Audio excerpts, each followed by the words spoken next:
Bear bricks into his house. What it wants will change his life forever. Have you ever wondered what would happen if nature itself knocked on your door uninvited and unexpected? That's exactly what happened to Samuel Price one quiet spring morning. He was an ordinary man living an uneventful life until the day a wild bear broke into his cozy home. But this wasn't just any bear. Its arrival carried a purpose that would shatter Samuel's routine, uproot his fears, and redefine his understanding of connection with animals, with the world, and with himself. Stay tuned for a story of survival, empathy, and discovery, where a single unlikely visitor changes one man's life forever. Samuel Price lived in a modest wooden cabin just beyond the northern boundary of Yosemite National Park, an area renowned for its splendid sequoias and mesmerizing waterfalls. He wasn't exactly a ranger or an adventurer, just an everyday guy who found comfort in solitude. In the mornings, light filtered through the pines, painting golden stripes across his simple living room walls. Most days started the same way. He'd brew a mug of black coffee, stand by the window, and watch the sunrise tinge the sky with pastel hues of lilac and peach. It had been 3 years since he'd left the city life behind, seeking refuge from the relentless pace of the corporate world. Here, among towering trees and meandering creeks, he discovered a stillness that felt almost sacred. But there was an undercurrent of loneliness to that peace, a yearning he couldn't quite name. Samuel's daily ritual was short on excitement, but long on reflection. He'd begin by jotting a few lines in his leather-bound journal, observations about the weather, the condition of the forest, or sometimes scattered thoughts about his past. That morning, he wrote about how the oak leaves whispered in the breeze and how he felt a slight twinge in his chest at the realization that he had no one to share this serene view with.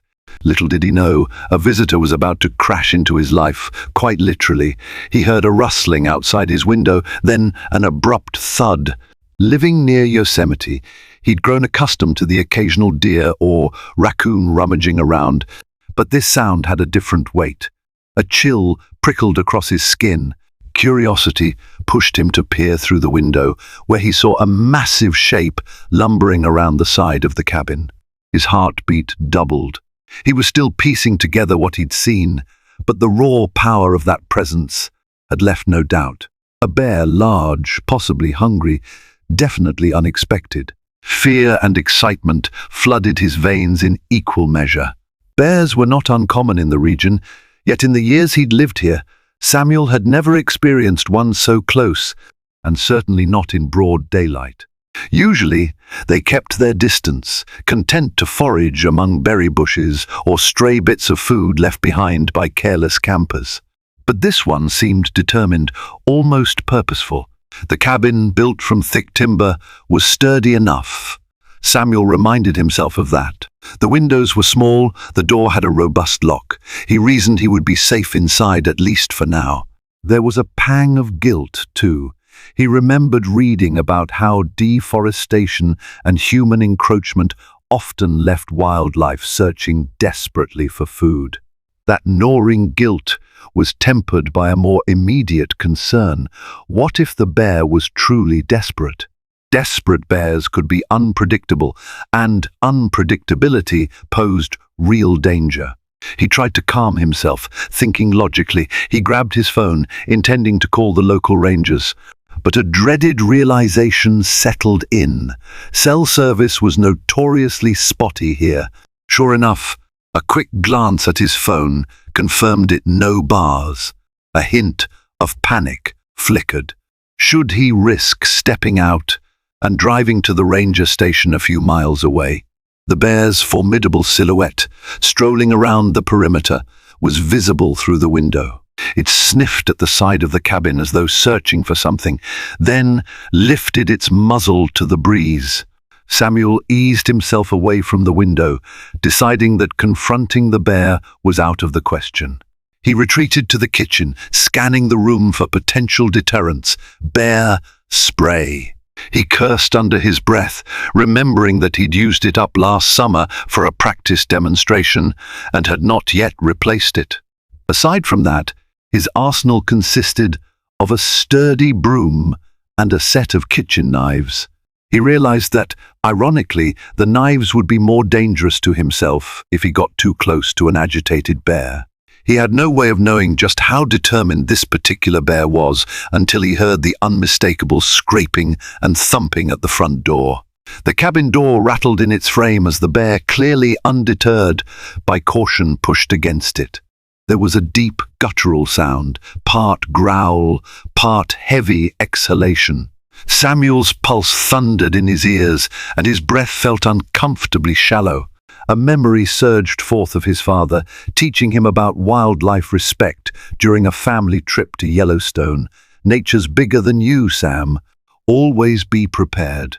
At that moment, he realized how unprepared he truly was. But the bear didn't barge straight in. Instead, it tested the door's solidity with measured shoves, as if it was evaluating a puzzle. Samuel inched closer, adrenaline spurring him, and set the safety chain on the door. The chain, though meager, gave him a small sense of added security. It felt pitifully inadequate against a bear that could easily weigh several hundred pounds. Just when it seemed the bear had lost interest in the door, a shockingly powerful blow rattled the frame. Wood splintered, and the door cracked inward. The chain snapped with a metallic twang, flinging the lock bracket loose. Panic seized Samuel. He retreated, stumbling over the edge of a rug, landing with a jolt on his backside. His mind screamed, "This is it. There's no barrier left." Seconds later, the door flung open. The bear stepped inside, nostrils flared, scanning the dim interior. For a moment, the world froze. The creature was colossal, a black bear, likely male, judging by the size of its shoulders and the way it held itself. The tension was thick enough to slice with a blade. Samuel's heart hammered so loud he thought it would burst. He pressed himself to the floor, trying to appear as non-threatening as possible. In that heart-pounding moment, every inch of Samuel's body begged him to scramble away or scream, but he remained still, a trembling statue. He'd read that sudden movements could provoke a bear's fight response. Stillness, ironically, was often safer.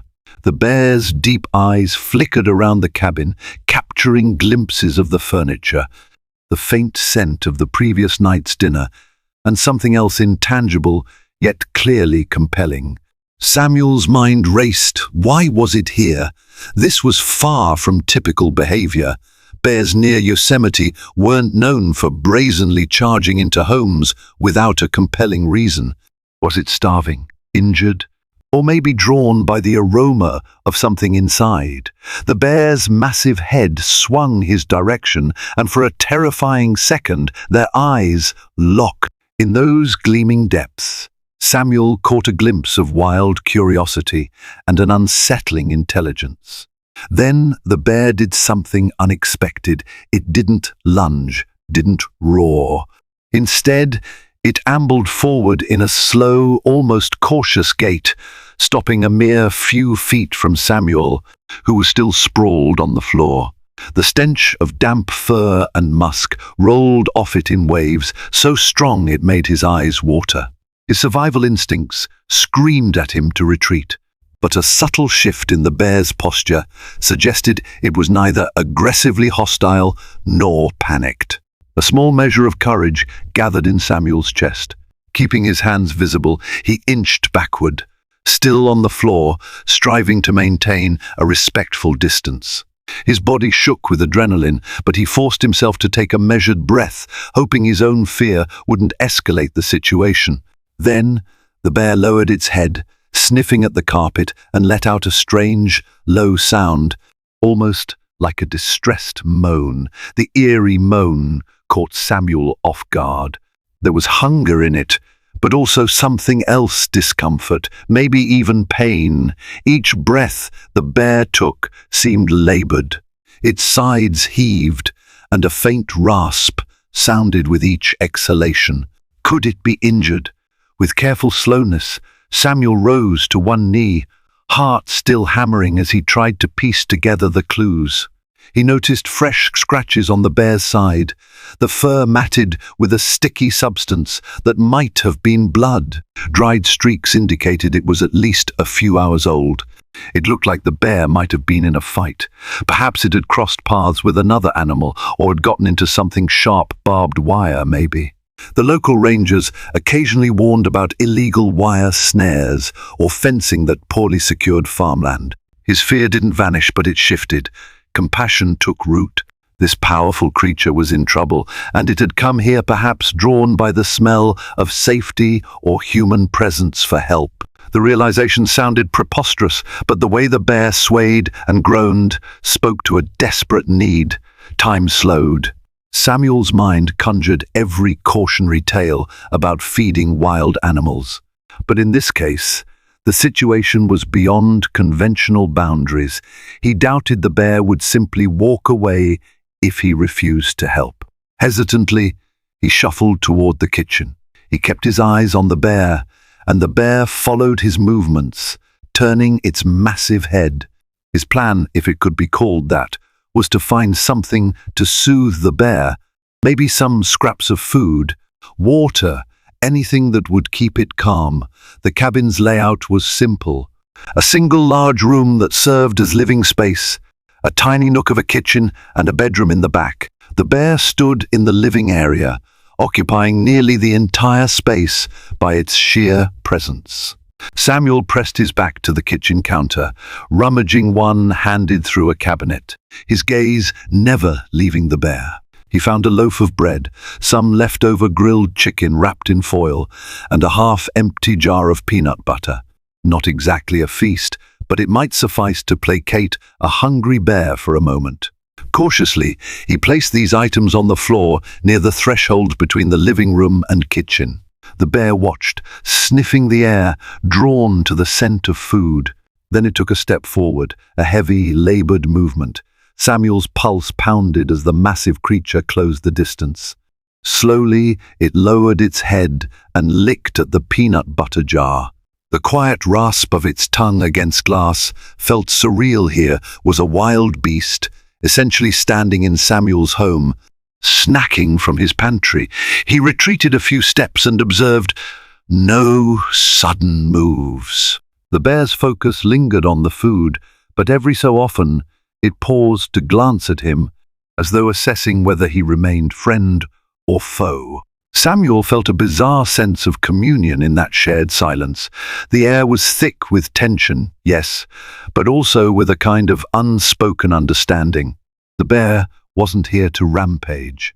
It was here because it needed something more profound than a quick meal, though it was clearly grateful for the sustenance.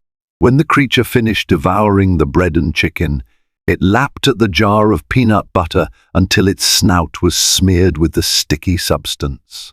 It tried to lick its face clean, pawing at its muzzle in a comically awkward way. A faint grin tugged at Samuel's lips, an absurd, fleeting moment of levity. Then the bear inhaled sharply, coughing. That rasp sounded even worse. Pain flickered in its eyes, and the wounded side of its body shuddered. Samuel's protective instinct flared. He couldn't just watch the creature suffer, but how to help. Approaching an injured bear was a perilous undertaking, even with the calm moment they currently shared. Yet he felt that if he did nothing, the bear might succumb to its injuries or slip away to some lonely spot to die. An image flashed in Samuel's mind of finding its body later, riddled with infection, and feeling the weight of regret that he had not intervened. He inched toward his small bathroom, rummaging for supplies in the medicine cabinet. Antiseptic, bandages, antibiotic cream, these were for human use, but maybe they could serve as a makeshift remedy. He doubted the bear would let him get close enough, but he had to try. Slowly, he returned to the living room. The bear watched him, ears twitching slightly, an unreadable expression in its dark eyes. Heart pounding, Samuel crouched about 10 feet away, extending the medical supplies in open palms. He whispered words that had no meaning to the bear but soothed his own nerves. "It's okay, big guy. I just want to help." Then he placed the antiseptic spray and a pile of clean cloths on the floor. He reasoned that if he could coax the bear to lie down, maybe he could lightly treat the wound from a safer distance. The bizarre tableau continued. The bear sniffed at the items, uncertain. Samuel sprinkled a few more pieces of leftover food nearby, hoping to keep it calm. Then, with cautious intent, he stepped around to the bear's injured side, the antiseptic trembling in his grip. The creature released a low rumble, not quite a growl, but a warning. Samuel froze, body rigid with fear, and waited, heart thudding. Slowly, the bear's posture softened, as though granting reluctant permission. The first spray of antiseptic hissed, and the bear jerked, nearly toppling Samuel's fragile composure. The moment crackled with danger. If the sting of the spray was too severe, the bear might lash out. But after flinching, it settled, panting from discomfort. Samuel seized the chance, dabbing gently at the matted fur with a clean cloth. Beneath the sticky blood, the wound was a ragged cut, about 4 inches long, likely inflicted by something sharp. Infection threatened, the edges already inflamed and raw. Samuel's hands trembled as he worked, the magnitude of what he was doing overwhelming him. Never in his life had he imagined tending to a wild bear inside his own living room. He felt his breath catch in his throat, tears pricking his eyes. Something about caring for this magnificent beast tapped into a wellspring of emotion he usually kept buried. Here they were, predator and man, locked in a precarious moment of trust. He took his time, pausing whenever the bear showed signs of discomfort. Each time the bear huffed or shifted, Samuel whispered reassurances, as if the tone of his voice might ease the creature's tension. The process was slow and nerve-wracking, but he managed to clean the gash and apply a rudimentary bandage made from rolled gauze. It was hardly veterinarian-level care, but it was better than leaving the wound to fester. When he was done, he backed away, nearly collapsing onto the couch. The adrenaline rush left him jittery and exhausted. The bear breathed heavily, but that glint of pain in its eyes seemed to lessen. In the hush that followed, something profound passed between them, mutual relief. Nightfall arrived before Samuel even realized how much time had passed. The forest beyond the windows darkened, the silhouettes of pines blending into the blackness. The bear lingered, curled awkwardly, in a corner of the living room. Occasionally, it would shift or let out a quiet whimper, but mostly it seemed content to rest. Samuel's stomach growled. He'd been so focused on the bear that he'd forgotten to eat. Carefully, he moved to the kitchen to heat up a simple meal of canned soup and whatever leftovers remained. He slid half a bowl of the broth across the floor toward the bear, though he had no idea if it would accept such food. The bear sniffed it, poured lightly at the liquid, and took a few tentative laps before turning its head away. Maybe it preferred solid scraps or was simply too tired to eat. The cabin felt transformed into a surreal sanctuary, half medical ward, half campsite. Samuel made a quick mental note. Tomorrow he would have to contact a ranger or a wildlife rescue group. He knew the risks of keeping a wild animal around, especially one injured and cornered in a human habitat. But the phone still had no signal, and it was too dark to safely navigate the unpaved roads to the ranger station. He decided to wait until morning. He set up a small pallet on the floor for himself near the kitchen, not daring to retreat to his bedroom and leave the bear unattended. The sleeping arrangement was painfully uncomfortable, but he forced himself to stay alert. Every once in a while, the bear stirred, and Samuel's eyes shot open, heart pounding anew. By midnight, exhaustion took over, and his body succumbed to a fitful sleep filled with restless dreams, half-finished images of shadows, fur, and gentle, questing eyes. When dawn broke, pale and silent, Samuel woke with a start. He'd expected to find the bear either gone or wreaking havoc. Instead, it remained where it had been, its head resting on its massive paws, eyes half-lidded with drowsiness. Sometime during the night, it had apparently shifted closer to the faint warmth of the fireplace. Samuel rose carefully, wincing as pins and needles buzzed through his stiff limbs. The memory of yesterday's events came crashing back, as vivid as the scent of pine in the morning air. He checked his phone again, still no bars. With a resigned sigh, he decided to attempt the drive to the ranger station. But before leaving, he needed a plan to ensure the bear wouldn't tear his home apart in his absence. He rummaged through his small pantry, gathering any leftover food that might keep the bear placid, some cold cuts, a bag of stale crackers, even some leftover pasta. He placed them on a large metal tray and nudged it slowly toward the bear. The creature regarded him through narrowed eyes, then slowly rose to its haunches. It was still unsteady, favoring the side with the bandage. With a few cautious sniffs, it nibbled on the offerings. Without turning his back fully to the bear, Samuel crept to the door. Broken splinters still dangled from the frame. He'd have to fix that later. He slipped outside, heart pounding with the fear that stepping away might break the fragile trust they'd built. After carefully closing the door as best he could, he hurried to his old Jeep. The drive to the ranger station was nerve-wracking. His mind whirled with questions. Would the bear remain docile? Would it even still be there when he returned? And would the rangers want to tranquilize it, relocate it, or worse, euthanize it if they deemed it too dangerous? A knot formed in his stomach at the latter thought. This wasn't just a random wild animal anymore. There was a bond, tentative as it was. He wanted to protect the bear, but he also knew the safety of the community came first. After a bumpy, dusty trip down the unpaved road, he arrived at the small ranger outpost. Tall pines obscured the early sun, creating a mosaic of shifting shade across the dirt parking lot. He parked, ran to the door, and burst in, nearly startling the lone ranger on duty. A woman named Officer Jacobs. They'd met before at local community meetings. She frowned at his breathless entrance, a mixture of concern and professional composure marking her features. Through hasty words, he explained what had happened. A bear, possibly injured, had broken into his home. His attempts at providing first aid. Officer Jacobs listened intently, eyebrows climbing higher with each detail. Then she picked up her radio and relayed the situation to the main wildlife service team.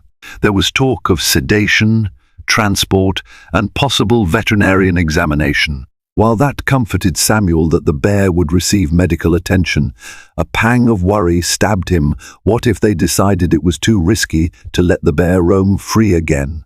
As soon as she ended the call, Jacobs placed a firm hand on Samuel's shoulder. "Stay calm. We'll do a proper assessment. But you need to prepare for the possibility that the bear might not be able to remain in the wild if it's too habituated to humans." Samuel felt his throat constrict. In just a day, this bear had gone from terrifying intruder to wounded houseguest, and the thought of losing it entirely weighed heavily on his heart. Armed with a plan, Samuel led a small ranger team, Jacobs included, back to his cabin. Their truck followed him, loaded with a tranquilizer rifle, medical supplies, and a large cage trailer for transport. The ride back felt even longer than before. He glanced at his rearview mirror constantly, seeing the concerned, resolute faces of the rangers in the following vehicle. Upon reaching the cabin, Samuel was the first to step out, adrenaline spiking with every breath. He motioned for the rangers to hang back. The door to the cabin still sat partially ajar, battered from the bear's forced entry. Carefully, Samuel nudged the door open wider. A wave of relief and trepidation washed over him. The bear was still there, curled up near the fireplace, half dozing. He made a small noise to announce his presence. The bear's eyes flickered open, focusing on him. A low grunt reverberated in its chest, but it didn't rise. Jacobs and another ranger, Hernandez, entered behind Samuel, rifles ready but not raised. Cautiously, They took in the scene, the still bandaged wound, the metal tray of half-eaten food. Officer Jacobs sighed softly, eyes reflecting both sympathy and professional caution. "We'll need to sedate it for a proper exam," she said. "It's safer for everyone involved, including the bear." Samuel nodded, heart in his throat. He stood aside as Jacobs lined up a tranquilizer dart and aimed. The small pop of compressed air made him flinch, the dart lodging in the bear's flank. The creature roared, startled, attempting to scramble to its feet. Everyone tensed, including Samuel, but the tranquilizer took effect quickly. Within moments, the bear's eyes drooped, and it sank into an uneasy slumber. The next hour was a flurry of controlled activity. The rangers, aided by a local wildlife vet who arrived shortly after, gently examined the bear, determining the extent of its injuries. The gash on its side looked infected, though not severely. The vet carefully cleaned the wound, applied professional bandages, and administered antibiotics. She also noted that the bear was slightly underweight, indicating a struggle to find enough food in the wild, likely exacerbated by its injury. Samuel watched from a short distance, torn between relief that the bear was in capable hands and an unsettling fear of the next steps. Would they cart it off to some remote region and release it, or would it be deemed a problem bear too accustomed to human spaces, thus unfit for release? The thought gnawed at him, dredging up guilt for offering the bear food. Rationally, he understood that he'd had little choice, but emotions seldom align with rationality. When the examination was complete, Jacobs and the vet conferred in low tones. Samuel strained to overhear. Words like rehabilitation, monitoring, and sanctuary drifted to him. His chest tightened. Finally, Jacobs stepped away from the huddle, approached him, and placed a hand on his arm. "There's a wildlife rehabilitation center a couple of hours from here," she began gently. "They can keep the bear under observation until its wounds heal. After that, they'll decide if it can be released safely back into the wild. The concern is that it broke into your home. That kind of behavior can repeat, and sometimes it ends badly for the animal or people." Samuel swallowed hard, gratitude and sorrow intermingling. At least they weren't planning to euthanize the bear outright. He cleared his throat, voice raspy with emotion. "If there's any chance at all, that he can be reintroduced to the wild safely, please consider that." Jacobs nodded, her eyes kind. "We'll do our best." Together, the team carefully loaded the sedated bear into the cage trailer. The bear's weight required almost everyone's strength, but eventually it was settled on a thick bed of straw, the door clamped securely. Samuel caught himself standing by the trailer, hesitating as though some unspoken farewell hung in the air. The bear's rhythmic breathing continued, oblivious to the humans fussing around it. A soft goodbye lingered on Samuel's lips. He wanted to place a hand through the bars, to offer some final act of reassurance, but knew better than to push the ranger's boundaries. Instead, he stepped back, letting them close, and locked the trailer door. The moment felt like the end of an era despite its brevity. The past day's events had changed him fundamentally. Before they drove away, Jacobs approached him with a clipboard. "I'll need your signature here," she said, indicating a statement that read he permitted the Wildlife Service to remove the bear from his property. He signed, hand shaking slightly. She continued, "If you'd like updates, I can keep you informed about the bear's condition, but I can't promise you'll be able to visit or anything like that. The center is pretty strict about limiting human contact." He nodded, eyes stinging with tears he was too proud to shed publicly. "Thank you," he whispered. He meant it as much for Jacobs as for the sleeping bear, for the chance at healing and perhaps a second shot at freedom. With that, the trucks rumbled away, leaving Samuel in the dusty wake, staring at his half-broken cabin door and feeling a hollowness deeper than anything he had experienced before. In the days that followed, Samuel threw himself into repairs around the cabin, replacing the broken door, cleaning up scattered debris, and disinfecting the spots where the bear had rested. He tried to fall back into his old routine of morning coffee, journaling, and quiet evenings by the fireplace. But something fundamental had shifted. The cabin felt emptier, almost too quiet without the heavy breathing and occasional groans of that massive presence. He found himself replaying the sequence of events in his mind, the bear's hesitant steps, its piercing gaze, the moment of trust when he'd sprayed antiseptic on its wound. Each memory filled him with a mixture of awe and longing. He'd never felt so connected to another living being, and that included most humans he'd interacted with lately. He waited, phone in hand, for news from the rangers or the wildlife center. Days stretched into a week, then two, and still no word. He considered calling them, but each time he hesitated, worried that maybe no news was bad news.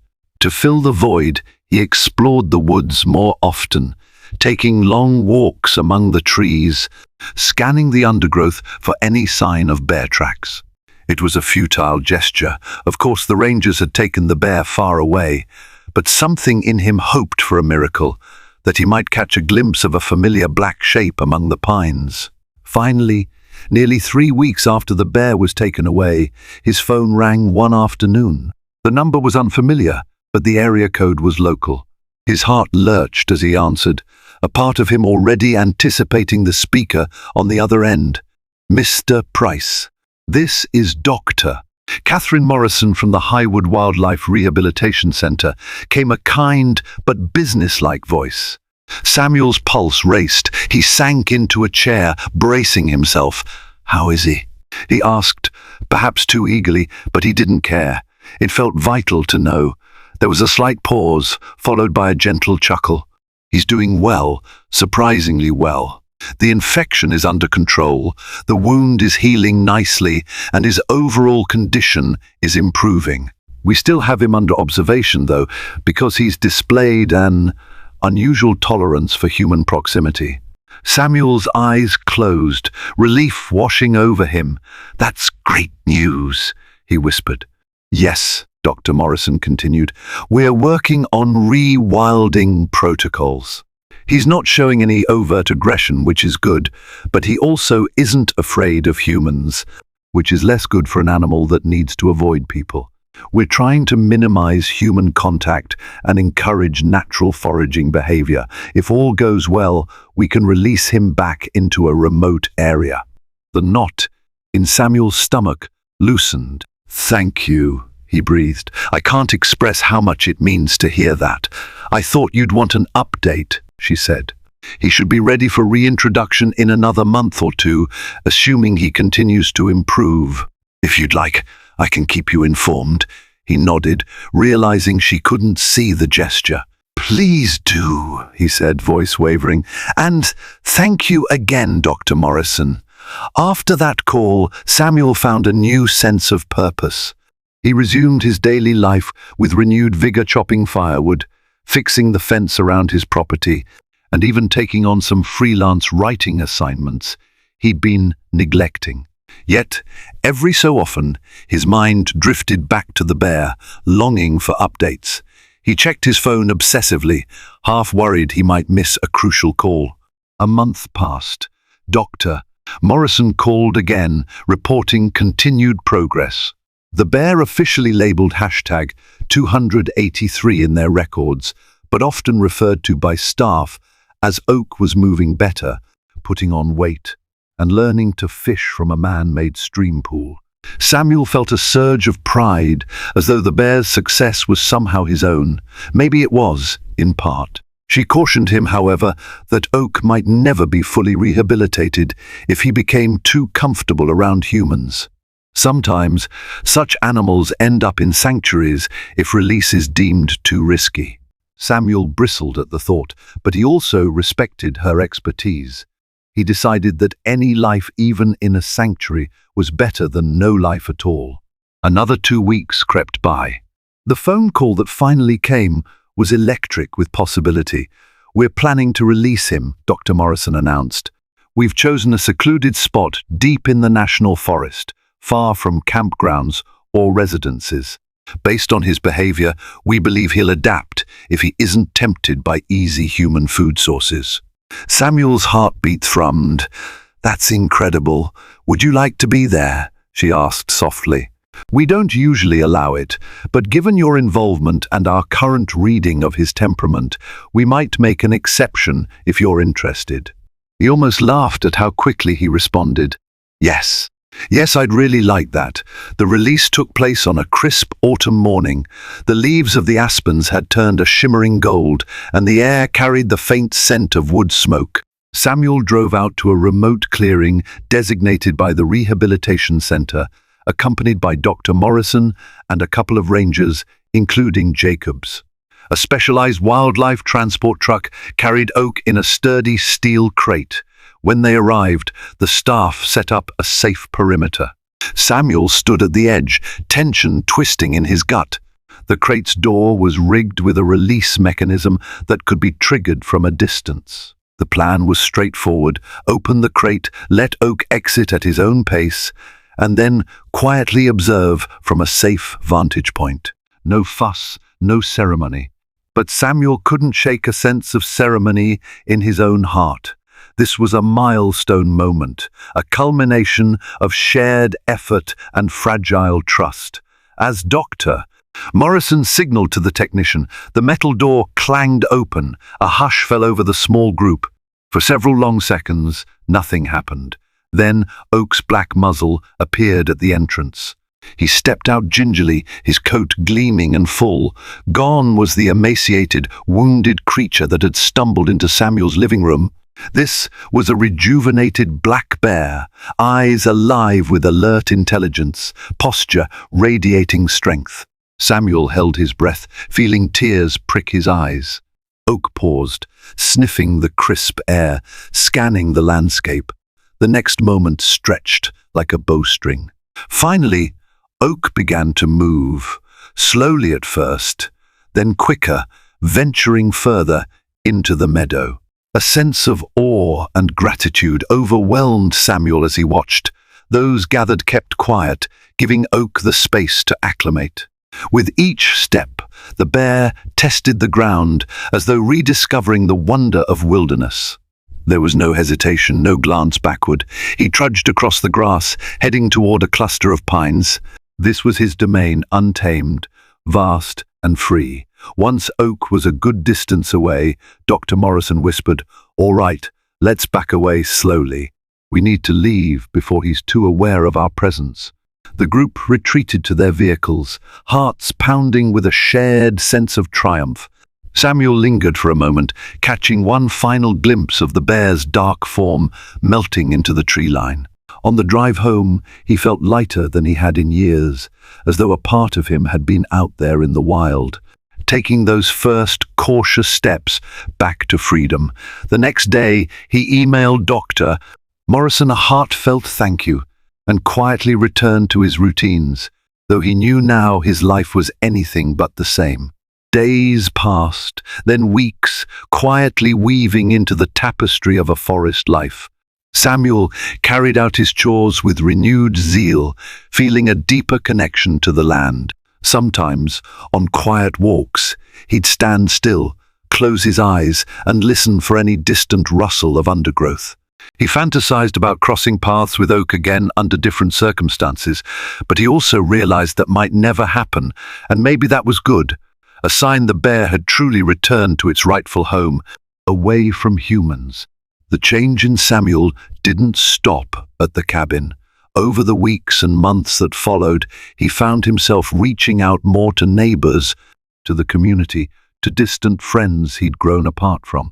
The vulnerability he'd felt in caring for Oak had opened something in him, some neglected wellspring of compassion and connection. He began volunteering part-time at a local wildlife shelter, assisting with smaller animals, orphaned raccoons, injured foxes, even the occasional hawk with a broken wing. His journal, once filled with mundane reflections on weather patterns, became a chronicle of transformation. He wrote about the deep empathy he felt for wild creatures, about how that single encounter with Oak had reminded him that every living being is fragile in its own way. He wrote about the quiet nights he now treasured, not for isolation, but for the chance to reflect on how interconnected everything truly was. The media caught wind of the story, a man who had shared his cabin with an injured bear. One local newspaper approached him for an interview, which he politely declined, preferring to keep the experience personal and unexploited. But word spread nonetheless, and people in town occasionally recognized him, greeting him with warmth and curiosity. Once or twice, he found a letter in his mailbox from strangers, praising his compassion or seeking advice on living harmoniously with wildlife. Through it all, he maintained contact with Dr. Morrison. She reported sporadic sightings of Oak, each time confirming that the bear appeared healthy, forging a wild life without conflict. The news always brought a smile to Samuel's face, filling him with gratitude. In unguarded moments, he felt tears well up, remembering the extraordinary day Oak had shown up on his doorstep, battered but unyielding. Still, an undercurrent of longing remained. He had found a sense of purpose, yet he yearned for something more, some deeper human connection to mirror the bond he'd felt with Oak. It was a subtle ache, a reminder that growth often leaves us seeking new horizons. Life unfolded in gentle rhythms. Winter arrived, blanketing the forest in thick snowdrifts. Samuel spent long hours chopping wood, ensuring the cabin stayed warm. He'd grown skilled at reading animal tracks in the snow, occasionally spotting paw prints that made him wonder if Oak roamed near. But the tracks never led him to any definitive answers. By spring, the ground thawed and wildflowers carpeted the meadows. Samuel's heart lifted with the season, the surge of new life echoing his own renewed spirit. His volunteering at the shelter had expanded into educational talks for local hikers about bear safety and wildlife respect. Each time he addressed a small group, he recounted not just facts, but also the powerful story of trust and empathy he'd shared with a certain black bear. When Dr. Morrison invited him to a wildlife conservation conference in a nearby town, he accepted eagerly. The event brought together rangers, biologists, volunteers, and supporters. They discussed everything from preserving habitats to mitigating human-wildlife conflicts. Samuel felt energized by the collective passion in the room. During a panel discussion, a question arose about how to handle problem animals that become too habituated to humans. One ranger argued that euthanasia is sometimes the only option. Another suggested relocation strategies. Dr. Morrison raised her hand, clearing her throat. "I'd like to share a case study of a bear we rehabilitated last year," she began, glancing at Samuel in the audience. He felt his pulse quicken. She spoke eloquently about Oak, carefully omitting personal details but highlighting the successful treatment and eventual release.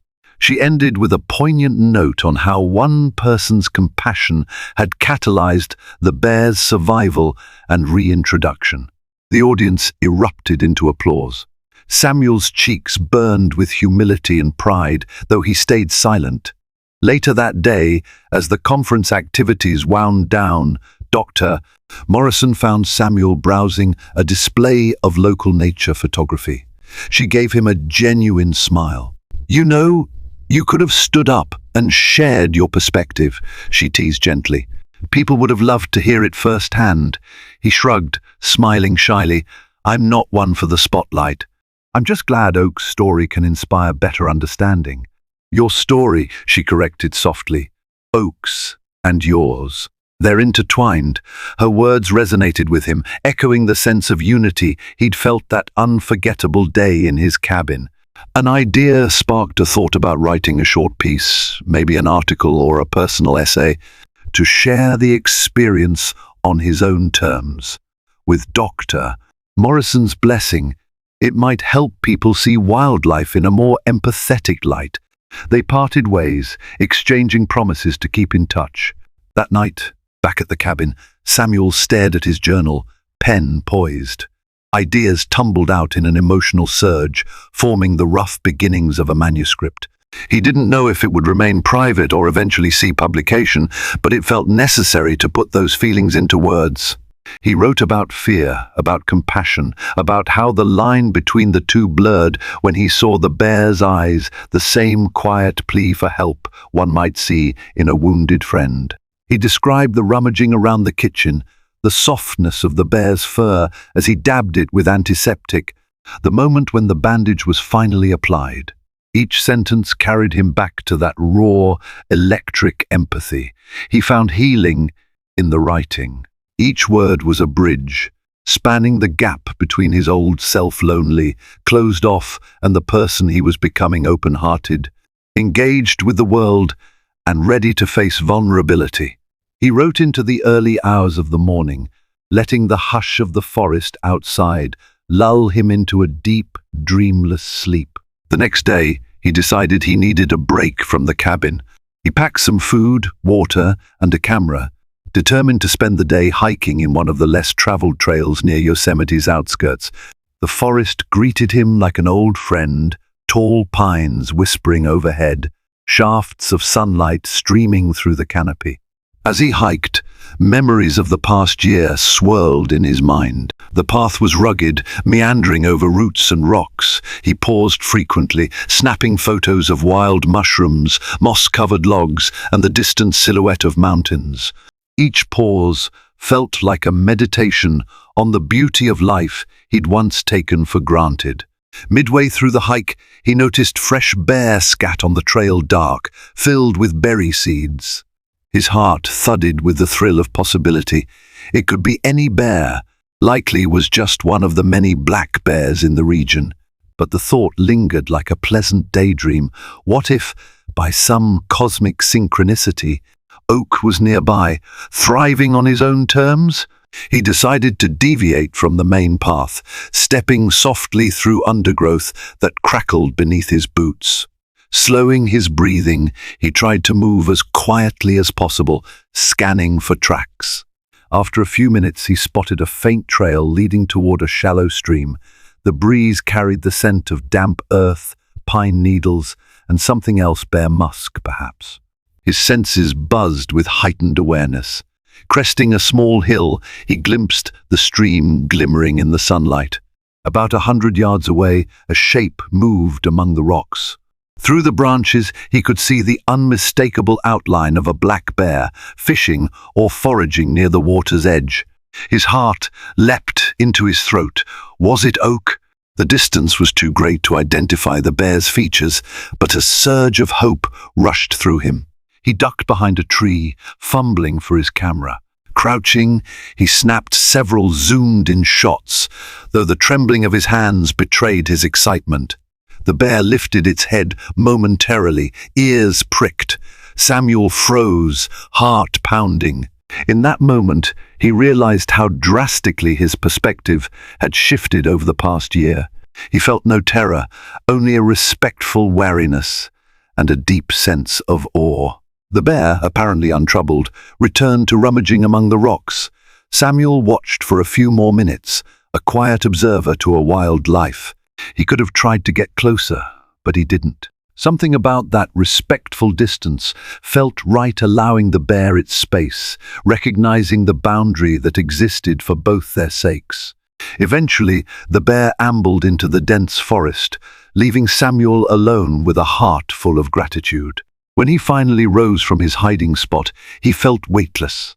Even if the bear he'd seen wasn't Oak, the encounter reaffirmed everything he'd learned, that wild creatures have their own dignity, their own purpose, and that humans can choose to respect it rather than intrude upon it. He continued his hike, eventually circling back to the main trail, where he reflected on how far he'd come since that day in the cabin. Once a recluse burdened by emotional scars, he now felt alive with empathy, not just for animals, but for people and himself. He felt resolute in sharing that empathy with the world. That evening, as he reviewed the photos on his camera, a bittersweet feeling crept in. He couldn't confirm if it was Oak, but maybe certainty wasn't the point. What mattered was that every black bear out there could be someone's oak, a living being worthy of care and awe. He resolved to complete his manuscript, part memoir, part nature essay. With Dr. Morrison's help, maybe he could publish it in a small environmental journal. Perhaps it would touch a few hearts, maybe more. If it prevented even one person from treating wildlife carelessly or inspired them to see animals with compassion, it would be worth it. 26. As the summer approached, Samuel put the final touches on his manuscript, titled The Day the Wild Came Home. He sent a draft to Dr. Morrison, who responded with supportive edits and offered to forward it to a contact she had at a nature magazine. Encouraged, he worked diligently on polishing every sentence. While waiting for a reply, he returned to his volunteer work at the shelter. One afternoon, he found himself guiding a group of schoolchildren through a tour of rehabilitating hawks. The kids buzzed with curiosity, asking endless questions about beak injuries, flight training, and release timelines. Samuel patiently answered each one, his face lighting up whenever he spoke of reintroduction into the wild, how these creatures deserved a second chance. During a lull in the tour, he overheard a timid voice behind him. A small girl, maybe 8 years old, tugged at his sleeve. "Mister," she whispered, "have you ever helped a bear?" The question caught him off guard, a vivid memory flooding back. He knelt down, smiling gently. "Yes," he said softly, "I did help a bear once. It was hurt, and I was pretty scared, but I took care of its wound until someone with more experience could help." Her eyes widened. "Wow!" Then it got better and went back to the forest. He nodded, heart swelling. "That's right. We gave it a second chance, and now it's free." The girl beamed, skipping away as if she'd just heard a fairy tale. Samuel stood there, a lump in his throat, realizing how powerful stories could be in shaping young minds. A few days later, an email notification lit up his phone. It was from the editor of Wilderness and Wonders, a quarterly nature magazine. His pulse raced as he opened it. Their message was brief but jubilant. They loved his manuscript and wanted to feature it in their upcoming issue. They believed it would resonate with readers who cared about wildlife and environmental conservation. Samuel nearly dropped the phone. A dizzying wave of excitement and trepidation surged through him. Writing had always been a private outlet, and now the most personal story of his life was about to become public. But he also felt a fierce joy in sharing Oak's legacy. The editorial process was smooth. They asked for a few minor clarifications and even scheduled a photographer to meet with him for a portrait. He traveled into town, feeling awkward but determined, standing in front of the camera while the photographer snapped pictures against a scenic forest backdrop. He couldn't help but smile through the nerves, thinking, if Oak could see me now. When the issue finally published, a small envelope arrived in the mail containing 2 contributor copies. The cover showcased a stunning shot of a black bear in mid-stride, the forest behind it a blur of greenery. Flipping through the glossy pages, Samuel's breath caught at the sight of his article, spanning several pages with photographs of wildlife and a few shots from the rehabilitation center. He read it slowly, each word familiar yet fresh in the polished layout of the magazine. His name sat in bold letters beneath the title, "The Day the Wild Came Home." Accompanying it was a small author's note explaining how he lived near Yosemite, volunteered with local wildlife organizations, and had formed an extraordinary bond with a bear in need. Reactions poured in from unexpected corners. Friends he hadn't spoken to in years sent him messages of congratulations and admiration. Neighbors dropped by with well wishes, offering everything from homemade pies to thoughtful questions about living more harmoniously with nature. Dr. Morrison wrote an email saying the magazine had already received letters from readers inspired to donate to wildlife charities. Even Officer Jacobs contacted him, praising his bravery in stepping forward to share the story publicly. And through it all, Samuel felt a subtle but profound change within himself. He no longer felt haunted by loneliness. Instead, he felt connected to people, to nature, to a broader community that cared about something bigger than itself. The memory of Oak no longer stirred restless longing, but a quiet gratitude for the gift of empathy. Autumn returned, and with it came a new cycle of life in the forest. The leaves shifted from vibrant green to warm hues of amber and crimson.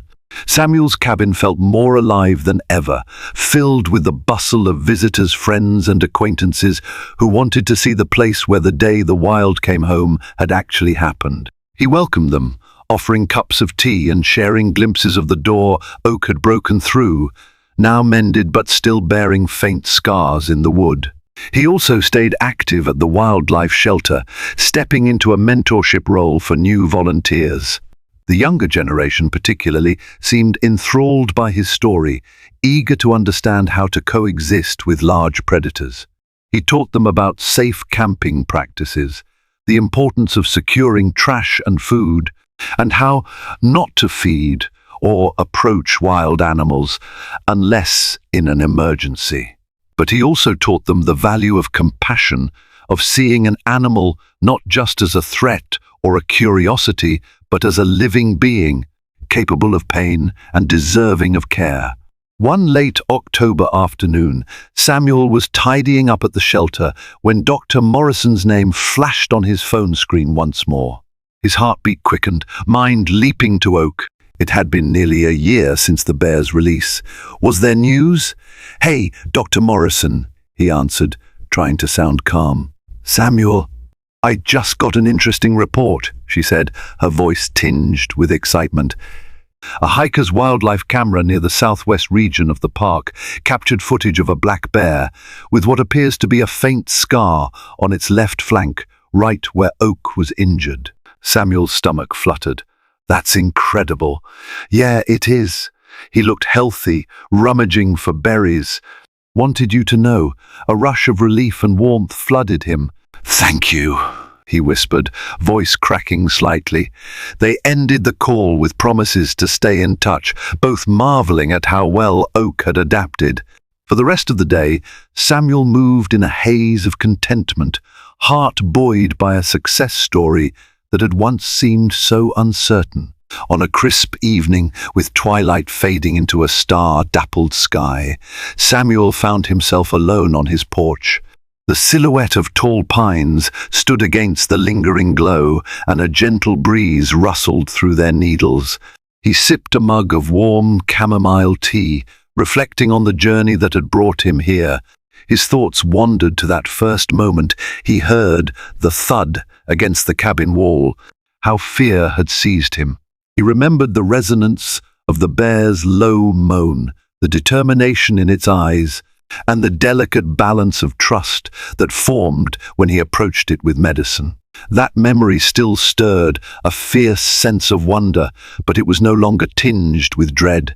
He felt the night sky's vastness wrapping around him, reminding him that the world was both immense and intimate. Immense enough for countless stories of survival and connection, yet intimate enough that a single person's kindness could alter the fate of a fellow creature.